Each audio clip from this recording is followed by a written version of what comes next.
ევროკომისიის ანგარიში ასახული ეს უმძიმესი რეალობა კიდევ ერთხელ ცხადყობს ბიძინა ივანიშვილისა და პარტია ქართული ოცნების მიერ საქართველოს ევროპული ინტეგრაციის მიზანმიმართულ საბოტაჟს, საქართველოს კონსტიტუციის განზრახ უგულობელყოფას და ჩვენი ქვეყნის ეროვნული ინტერესების ღალატს.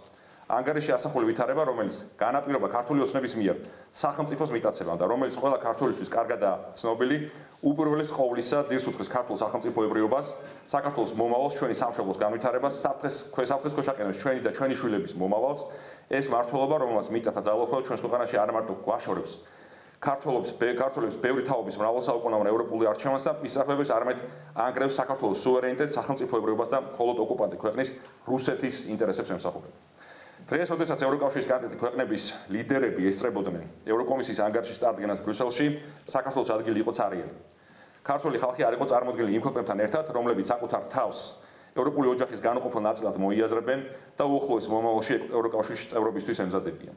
მიუხედავად ყველაფრისა, ევროკავშირი და საქართველოს ევროპელი პარტნიორები ცალსახად მხარს უჭერენ ქართულ ხალხს და ჩვენი ერის ევროპულ არჩევანს. მათთვის, ისევ როგორც ჩვენი ქვეყნის თითოეული მოქალაქისთვის, სრულიად ნათელია, რომ საქართველოს ევროპის გარდა სხვა ალტერნატივა პრინციპულად არ გააჩნია. და გამოყენებული იყო დიპლომატიურ ლექსიკონში, რაც ყველაზე კრიტიკული ტერმინები არსებობს, იქნება ეს სახელმწიფოს მიტაცება, ევროკავშირის ფუნდამენტალური ღირებულებისა და პრინციპების წინააღმდეგ, დემოკრატიის წაფაფუძვლების წინააღმდეგ წასვლა, ასე რომ ძალიან კაფიოდ გამოიკვეთა, რომ ოცნების ხელისუფლების პირობებში საქართველოს არ აქვს გზა ევროკავშირისაკენ.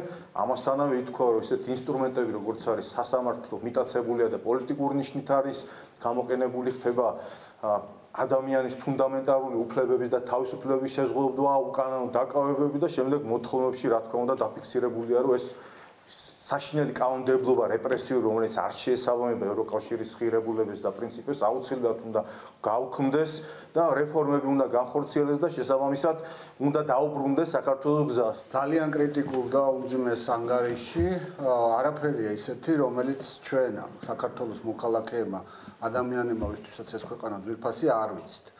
ყველაფერი, რაც აქ აღნიშნულია, ჩვენ კარგად ვიცით, ეს დიდი ხნის განმავლობაში ხდება და ეს ყველაფერი მიმართულია ჩვენი ქვეყნის, ჩვენი სამშობლოს, ჩვენი ქვეყნის, ჩვენი სახელმწიფოებრიობის წინააღმდეგ. აქ სასწორის სპინაზე არ დევს მხოლოდ ევროპული ინტეგრაცია, რაც ისედაც ჩვენთვის უაღრესად დიდი და საუკუნეების განმავლობაში აღიარებული ამოცანა. აქ საერთოდ სახელმწიფოებრიობა, ქართული სახელმწიფოებრიობა ჩვენი ქვეყნის, ჩვენი შვილების მომავალია.